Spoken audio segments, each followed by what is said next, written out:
ಇನ್ನು ನೀವು ಬಂಗಾರದ ಗಣಿ ಚಾನೆಲ್ಗೆ ಸಬ್ಸ್ಕ್ರೈಬ್ ಆಗದಿದ್ದರೆ ಈ ಕೂಡಲೇ ಸಬ್ಸ್ಕ್ರೈಬ್ ಬಟನ್ ಅನ್ನು ಕ್ಲಿಕ್ ಮಾಡಿ ಹಾಗೂ ದಿನನಿತ್ಯದ ಅಪ್ಡೇಟ್ಸ್ಗಳಿಗಾಗಿ ಬೆಲ್ ಐಕಾನ್ ಅನ್ನು ಪ್ರೆಸ್ ಮಾಡಿ. ವೃತ್ತಿಪರ ಛಾಯಾಗ್ರಾಹಕರಿಗೆ ಕಾರ್ಯಕ್ರಮ ಸೇರಿ ಹಲವು ಕಡೆ ಹಲ್ಲೆಗಳು ನಡೀತಾ ಇದ್ದು, ಇದರಿಂದಾಗಿ ವೃತ್ತಿಪರ ಛಾಯಾಗ್ರಾಹಕರು ತಮ್ಮ ಕರ್ತವ್ಯ ನಿರ್ವಹಿಸಲು ಬಹಳ ಸಮಸ್ಯೆ ಆಗ್ತಾ ಇದೆ ಅಂತ ಕಳೆದ 18ರಂದು ನಡೆದ ಹಲ್ಲೆಯನ್ನು ಖಂಡಿಸಿ ನೆಲಮಂಗಲ ಛಾಯಾಚಿತ್ರ ಗ್ರಾಹಕರ ಸಂಘದ ವತಿಯಿಂದ ತಾಲೂಕು ಪಂಚಾಯಿತಿ ಆವರಣದಲ್ಲಿ ಮನವಿ ಪತ್ರ ಸಲ್ಲಿಸಿದರು.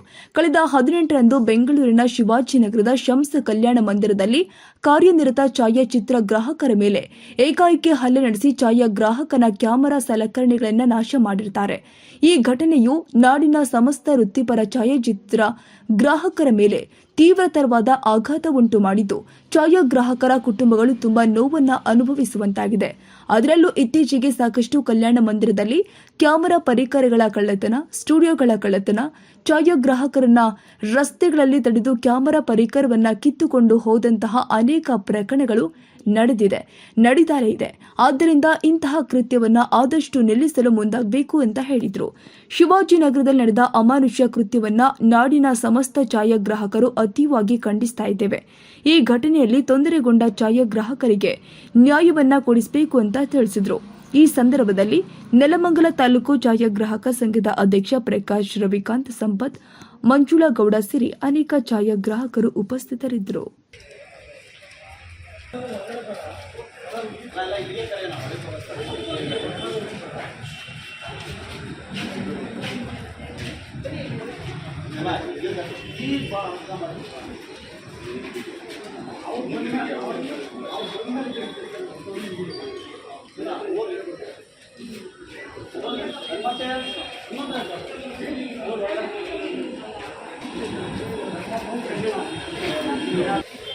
ಇಲ್ಲಿ ನಾವು ಪ್ರತಿಭಟನೆ ಮಾಡ್ತಾ ಇದ್ದೀವಿ, ನೀನು ಗ್ರೂಪ್ ನಾಶ ಮಾಡ್ತಾ ಇದ್ರೆ.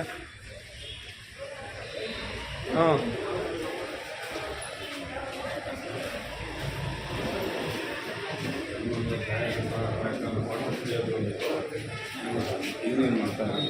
ಸ್ಟಾರ್ಟ್ ಆಗೋಗದಮ್ಮ.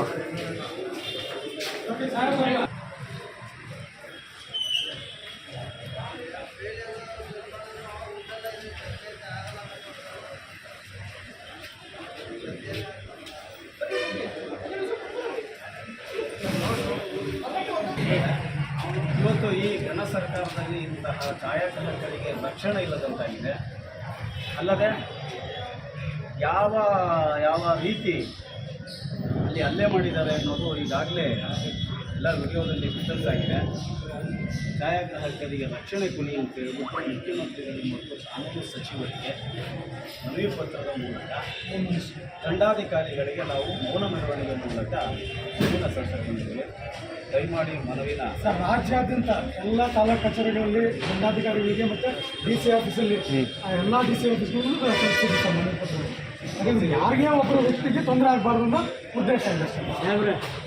ಇಲ್ಲಿ ಬಂದು ಚಾನಲ್ ಇಲ್ಲಿ ಬಂದು ನೀವು ಮನವಿ ಪತ್ರ ಬಂದು ಹಂಗೆ ಈ ಕಡೆ ಬಂದು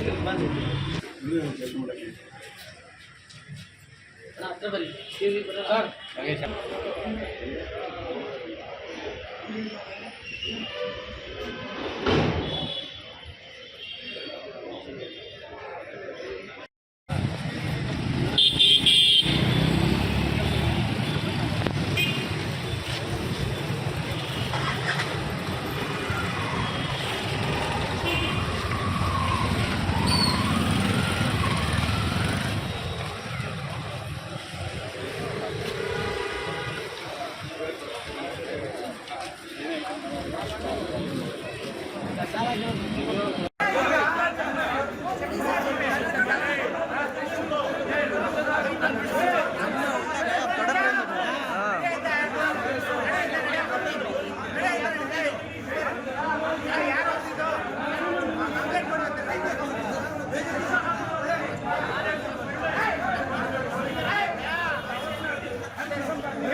ಇದು